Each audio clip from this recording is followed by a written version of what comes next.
Good morning everyone, মানিস ব্লগে তোমাদের আরও একবার ওয়েলকাম। তো সকাল সকাল দেখো এখানে গ্রিন টি করে নিয়েছি দুজনে। তো দুজনে খাচ্ছি আর আমরা আজকে হোটেল ছেড়ে দেবো, আজকে বাড়ি চলে যাব। আর পরি দেখো এখানে ঘুমাচ্ছে। আর আমার ব্যাগ গোছানো মোটামুটি হয়ে গেছে, মোটামুটি কি ওই যাই হোক যা এনেছিলাম সেইগুলো তো একটা ট্রলিতে এনেছিলাম, ওগুলো সব গুছিয়ে নিয়েছি। তো আমরা এখন রুম ছেড়ে দিচ্ছি। ওই ব্যাগটা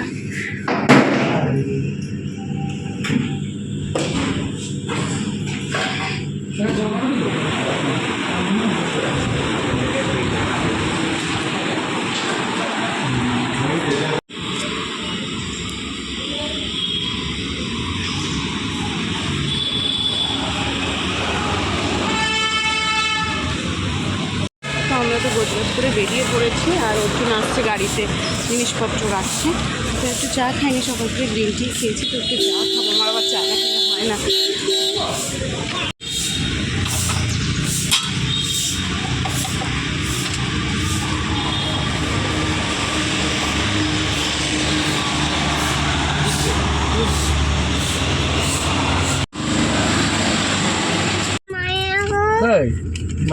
হয় নাকি স্বাভাবিক, আমি বললাম কালকে মায়া গোসলকে দিচ্ছি।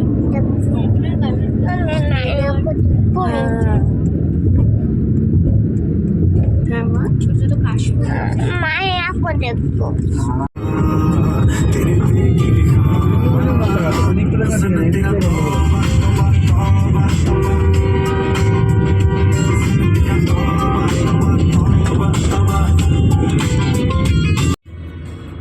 যেহেতু সকাল সকাল উঠেছে আর দেখো গাড়িতে উঠে কিছুক্ষণ জাগার পরেই পরি ঘুমিয়ে পড়েছে। আর ঘুমানো ভালো, ঘুমালে শরীরটা ফ্রেশ লাগবে ওর। তো যাই হোক ও ঘুমিয়ে পড়েছে আর আমি এখানে জানলায় ইয়ে দিয়ে দিয়েছি, উইন্ডো যেগুলো থাকে সেগুলো নিজের চোখে আলোটা না আসে পড়ি। আমরা সকালবেলায় তো কিছু না খেয়েই চারজনে বেরিয়ে পড়েছি। তো রাস্তায় এক জায়গায় অনেকটা দূরে গিয়ে দাঁড়িয়েছি। তো কিছু রুটি আর পটল তরকারি ছিল, তো আমরা খাইনি, সেটা সব থেকে ম্যাগি খাওয়া ভালো। তো ম্যাগি নিয়ে নিয়েছি আর দেখো এখানে ম্যাগির যা ঝোল করেছে, সে আমার পুকুর বানিয়ে দিয়েছে মনে হচ্ছে। আর খেতে তো আমার একটু সমস্যাই হচ্ছিলো, কারণ পরি আমার কোলে ঘুমাচ্ছিল। আর দেখো ঝোলটা দেখো খালি কি অপূর্বভাবে ম্যাগি করেছে। এই যে আমরা বাড়ির সামনে চলে এসেছি, আসতে বেশি সময় লাগেনি, মাত্র 2 ঘন্টা লেগেছে। আর আগের দিন যেতে বেশি সময় লেগেছিল, এটাই হয়। চলে এসেছি আর হ্যাঁ সব কিছু বাড়ি এসে দিদি সব কিছু করে গেছিলো। চাবি আমাদের বাড়িওয়ালার কাছে ছিল, তো সেখান থেকে নিয়ে রান্না টান্না করে ঘর টর গুছিয়ে ঘর ঝাড় দিয়ে মুছে টুছে দিদি সব কাজ টাজ করে গেছে। তো একটি সুবিধা এসে ভাতটা করা মানে গোছানো পেয়েছি। কোথার থেকে আসলে না একটু ভাত হলে খুব সুবিধা হয়। আমরা সকালে সেরকম কিছু খাইনি, আমরা শুধু ম্যাগি খেয়েছি। আর ম্যাগিটা যখন যা খেয়েছি জলের মধ্যে কিছু ফোটায়নি, একদম বাজে খেতে। তো যাই হোক এসে ভাত ডাল আর দিদি ধোবার ডালনা করেছি সেটাই খেয়েছি। আর পরীকেও খাইয়ে দিয়েছি। আর পরী সেই ব্যাগটা নিয়ে দেখো, ওই ব্যাগটা ওর খুব পছন্দ হয়েছে, ওটা নিয়ে আছে। তো আমরা একটু রেস্ট নিয়ে এখন একটু বেরোবো, ওই যে জলদাপাড়া ডুয়ার্সে ওইদিকে যাবো ওইখান থেকে। আর আজকে না গেলে আর যাওয়া হবে না, 2 সপ্তাহ বাদে আমরা বাড়ি চলে যাব। আর পরের সপ্তাহে অর্জুনের হবে না, কাজের চাপ আছে। তো যাই হোক এখন না গেলে আর যাওয়া হবে না, তার জন্য ও একটু রেস্ট নিচ্ছে ওই ঘরে। আর আমরা একটু পরে ড্রেস করে তারপরে বেরোবো। জল খাবার একটু উঠছে গাড়িতে। তো আমাদের এই সেই বেরোনো, ভাবতেও পারিনি স্বপ্নেও যে আজকে বেরোনোটা এরকম মানে দিনের শেষে এত ভয়ঙ্কর হতে চলেছে, বুঝতেও পারিনি। তো পুরী যাই হোক, পুরী যাস মানে যখন আমরা বেরোই না তখন পুরী প্রচণ্ড কাঁদছিল। আর কাঁদতে কাঁদতেও বমিও হয়ে গেছে। আমি অন্য একটা ড্রেস পরেছিলাম হোয়াইট কালারের, সেই ড্রেসটা ছাড়তে হয়েছে আমাকে, যেহেতু বমিটা গায়ে পড়েছে আমার, ছাড়তে হয়েছে, ওকেও ড্রেস ছাড়াতে হয়েছে। ছেড়ে আবার আমি এই জামাটাই পরি, জামাটা ধোয়াও ছিল না, তাও পরতে হয়, সামনে পেয়েছিলাম তাই। মানে আমাদের এই বেরোনোটাই ভুল ছিল সেদিনকে, সেটা বুঝতেও পারিনি আমরা। এখনও সেই জায়গায় আমরা ঢুকিনি, এখনও সেই চিলাপাতা ফরেস্টে ঢুকিনি, ঢুকবো আর কিছুক্ষণ বাদে, তাও 10 মিনিট বাদে। তো যাই হোক এটা সেই রাস্তাটার আগেই, অনেকটাই আগে। তো আমি ভিডিও করছিলাম আর অর্জুনকে বলছিলাম দেখো রাস্তাগুলো কী সুন্দর। আর অর্জুন বলছিল ম্যাপে দেখো যেখানে আমরা যাব পুরো দুদিকে সবুজ, মানে যেখানে যাব পুরো বন। হ্যাঁ খুব সুন্দর। যখন আমরা বেরিয়েছি তখন 2টো 2:30 বাজে, কি রোদ দেখো, দেখতেই পাচ্ছ ভিডিওতে কি রোদ তখন। তো খুবই আনন্দ ছিল যে যে বেরোচ্ছে, দেখো পরী খেলছে। তো এই যে এই সেই জায়গাটা, যেই জায়গাটা থেকে আমরা এন্ট্রি নিই এখানে, এর ভিতরেই বনটা। এখানে একটা কার্ড দেয়, ওরা বলে দেয় যে গাছের দরজা না নামাতে, না দাঁড়াতে, সেগুলো সব ওরা বলে দেয়। এখান থেকে এবার জঙ্গলটা শুরু হবে, তোমাদের দেখায়, দাঁড়াও সামনেটা। অর্জুন টিকিট কিছু একটা করতে গেল, জানি না এখান থেকে যে বাবা আমরা কখন রাত্রে দেখাই বুঝতে পারবে। হ্যাঁ, আমরা জায়গায় গিয়ে তোমাদের সাথে কথা বলছি। বলে দাও আমাকে ভিডিওটা তাকো কেমন করে দাও মানে আমার টুলু টুন আমার টুলুটুনটা। টাটা টাটা বন্ধুরা, আবার দেখো বন্ধুরা। বন্ধুরা ডবল 1 2 নাকি একটা বলবো, ভুলে গেলাম। কেন সিট বেল্ট বল। আর এইটা পরের ইয়েতে জমা দিতে হবে। এখান থেকে আবার আসছে ব্যাক করবো। হ্যাঁ, আবার এই হচ্ছে জঙ্গল। নেটওয়ার্ক থাকবে না কেন বলো? ওই নাম্বারটা কল করলে আপনার কাছে মানে আমাদের এখানে সাথে সাথে চলে আসবে। আপনি যে নাম্বার থেকে ডায়াল করুন, এই নাম্বারটা থেকে করুন। এরা আবার দাঁড়িয়েছে এখানে না, আরো ভিতরে এই যে ডিপ জঙ্গলটা স্টার্ট হচ্ছে দেখো। বাবা পুরো অন্ধকার ম্যাপে জঙ্গলটা, ভিডিও কল পুরো জঙ্গল পুরো অন্ধকার। দেখো ম্যাপটা দেখো ভালো করে, কিচ্ছু নেই, দুপাশে কালো। দেখো ভালো করে। তো অর্জুন আমাকে বলছিল এই নাম্বারটা ডায়াল করলে যদি কোনো বিপদ হয় ওরা চলে আসবে, 101 না 100 বললো, যাই হোক। তো আমি যখন আমাদের অ্যাক্সিডেন্টটা হয় তখন আমি বলছিলাম যে আদৌ এটা যে দিয়েছে ওরা আদৌ কোনো কাজে লাগে না বলতে গেলে। দেখো আমরা যখন অ্যাক্সিডেন্ট আমাদের হয় তখন ওখানে না থাকে কোনো টাওয়ার, না থাকে কোনো নেটওয়ার্ক, কিছুই থাকে না। আলটিমেটলি অনেক দূরে এসে যেখানে টাওয়ার থাকে সেখানে এসে ফোন করতে হয়, আবার জায়গায় যেতে হয়, আবার আপ ডাউন করতে হয়। মানে তাহলে লাভ কি আমাদের? যদি অ্যাক্সিডেন্টটা যখন হলো আমাদের তো কোনো লাভ নেই। ওই নাম্বারটা দিয়েছে যে ওরা কোনো মানে ওখান থেকে লোক আসতে পারবে না, ওখানে গিয়ে বলতে হবে ওদেরকে, তবে আসবে। আলটিমেটলি আমার তো মনে হয় না খুব একটা লাভ হয় না। বলো নেটওয়ার্ক আরে দাঁড়াও না, এই যে নেটওয়ার্ক দেখো জঙ্গল, চিলাপাতার জঙ্গল। নেটে এখানে কল করা হবে না ওকে। এখানে মানুষজন তো থাকে না। এই সেই চিলাপাতার ফরেস্ট যেখানে আমরা ঢুকছি। আর এখন যখন আমরা গেছিলাম তখন তো রোদ ছিল বলে বোঝা যাচ্ছিল না। আমাদের এইখানে জায়গায় অ্যাক্সিডেন্টটা হয়েছে। আমি এই ভিডিওটা জানি না কতটা দেখতে পারবো। এই ভিডিওটা আমাদের একজন সেন্ড করেছে, বলছি সব পরে। তো যাওয়ার সময় যে এখানে বুঝতেও পারিনি যে এরকমভাবে এটা শেষ হবে, দিনটা ইভেন্ট হবে এখানে। দেখ না ভেতরে চেষ্টা করি দেখার কেউ আছে কিনা, কেউ আছে ধারে গাড়ি আছে লুকিয়ে আছে, এদেরকে আমরা দেখতে পাবো না।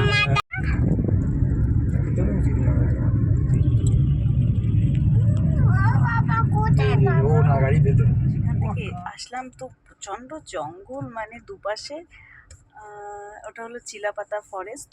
তো এখন ওই যেখান থেকে একটা টিকিট দিয়েছিল সেই টিকিটটা এখানে এসে জমা দিতে হয়। আর ওখানে টিকিটের ওখানে বলাই ছিল যে গাড়ি থেকে না নামা, মানে গাড়ি আস্তে চালাতে না, গাড়ি স্পিডে রাখতে, আর গাড়ি থেকে না নেমে অনেকে কী করে নেমে ফটো তোলে, এগুলো বারণ করে দিয়েছিল। কারণ ওখানে যে কোনো মুহূর্তে যে কোনো কিছু বেরোতে পারে, হাতি বাঘ এইগুলো, তো তার জন্যেই বারণ করা। তো যাই হোক, কি রোদ্দুর মধ্যে গাড়িটা দাঁড় করিয়েছে আমরা এক জায়গায় দাঁড়িয়েছি এখানে চা খাওয়ার জন্য। এখানে দেখো প্রত্যেকটা দোকানে চা পাওয়া যায়। এখানে যেহেতু চা বাগান আছে তো প্রত্যেকটা দোকানে এরকম চায়ের প্যাকেট এরকম ঝুলছে। দেখো এই দোকানে পুরো চায় ভর্তি, বড় বড়। এখান থেকে নিয়ে যাবো চা বাড়িতে, কারণ আমার তো চা কিছু না হোক চাটা খুবই লাগে। দেখো তাই ওজন বলছে আগে একটু করে খাও, দেখে নি। আমি ওজন করলাম চা নিয়ে নাও একটা। এই দেখো সব চা, এগুলো সব চায়ের প্যাকেট। প্রত্যেকটা খেয়ে দেখি কেমন দারুণ। লিকারটা দারুণ, চাটা দারুণ করেছে। মা বলো মানে কেন বোকা মুখে তোমাকে আমি বকতে পাই। চাটা সত্যি দারুণ হয়েছে। দাঁড়া মা একটু কাশফুল এটা কোন দিকে যাচ্ছি আমরা এখন? আমি এখন যাচ্ছি নদীতে, এই তিস্তা নদীতে, তোরসা নদীতে। ছাড়িয়ে চলে গেল। এখানে একটা মন্দির আছে, এটা হলো কালী ঠাকুরের মন্দির, তো সেখানেই যাবো এখন।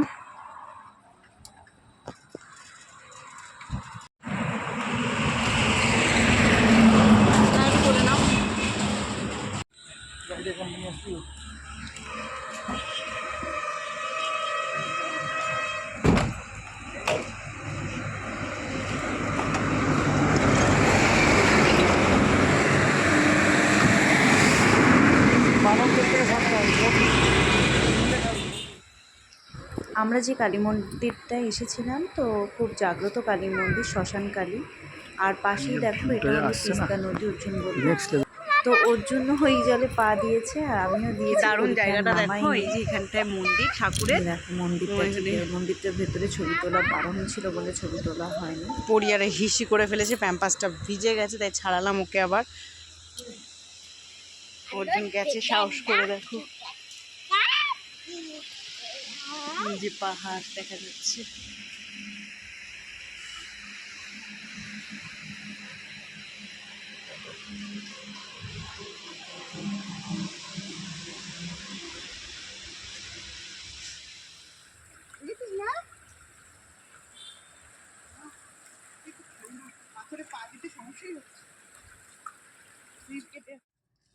তো আমরা তারপরে ওখান থেকে বেরিয়ে আর এক জায়গায় চা খাই। আমাদের খুব খিদে পেয়ে গেছিলো বলে একটা কেকও কেনা হয়, সেটা আমিও খাই, অর্জুনও খায়।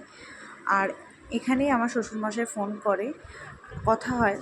আবার বাবা বলে যে তোর এখনও বেরোসনি? আমরা বলি যে না, এখনও তো এখান থেকে বেরোনো হয়নি। তো বলছে অনেকটা, তখন অলরেডি 6:20 বাজে, 15:20 বাজে। আমাদের অ্যাক্সিডেন্টটা হয় 6:30টার দিকে। তো আমি বলি যে না, এখনও বেরোনো হয়নি। তো বললো বেরো, অন্ধকার হয়ে যাচ্ছে। আমি হ্যাঁ যাচ্ছি। তো বললো ঠিক আছে, বাড়ি গিয়ে ফোন করিস। এই লাস্ট কথা হয়। তো সেকেন্ড গেটটা যেখান থেকে আমরা বেরিয়েছিলাম, এই দেখো এখান থেকেই আমরা ঢুকছি এখন। বুঝতেও পারিনি যে 10 মিনিট পরে মানে আমাদের অ্যাক্সিডেন্টটা হবে, এই মারাত্মক ধরনের একটা অ্যাক্সিডেন্ট হবে। যখন আমরা ওখান থেকে বেরোই তখন অলরেডি অন্ধকার হয়ে এসেছে। আর ওই জঙ্গলের রাস্তায় স্বাভাবিক বাইরে একটু আলো দেখা গেলেও জঙ্গলে তো আর আলো দেখা যাবে না। জঙ্গলটা দেখো মারাত্মক এই ধরনের অন্ধকার, মানে কিচ্ছু দেখা যাচ্ছে না। এখানে তাও তো এরকম একটু তাও পড়লেও, কিন্তু ভেতরে যখন জঙ্গলে ঢুকে গেছি না, তখন কিচ্ছু দেখা যাচ্ছে না। আর আমরা যেখানে আমাদের অ্যাক্সিডেন্টটা হয় আর হয়তো 5 মিনিট গেলে আমাদের মানে জনবসতি পেয়ে যেতাম। এখন আমি ভিডিও করছিলাম আর তারপরে আমার আর ভিডিও করা হয় না। তারপরে তোমাদের সাথে যে ভিডিওটা শেয়ার করছি সেটা হলো অ্যাক্সিডেন্টের ভিডিও। যারা আমাদের ওখান থেকে হসপিটালে নিয়ে যায় তারাই ভিডিওটা করে। তো অর্জুনকে কালকে পাঠিয়েছি, তাই তোমাদের সাথে এটা শেয়ার করতে পারলাম।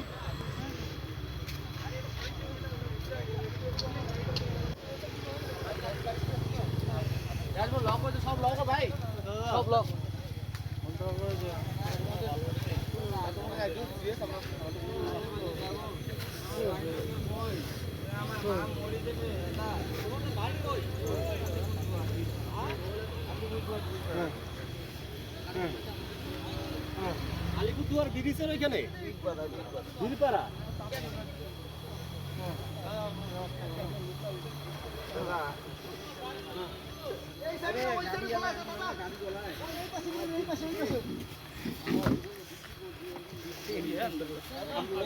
তো যাদের সাথে আমাদের অ্যাক্সিডেন্ট হয় তাদের অবস্থা মারাত্মক খারাপ। আর এটা হলো আমাদের গাড়ি। আমাদের গাড়িটা পুরো জঙ্গলে পড়ে যায়। আমি সেখান থেকেই বেরোই, আমি পড়ি আর অর্জুন।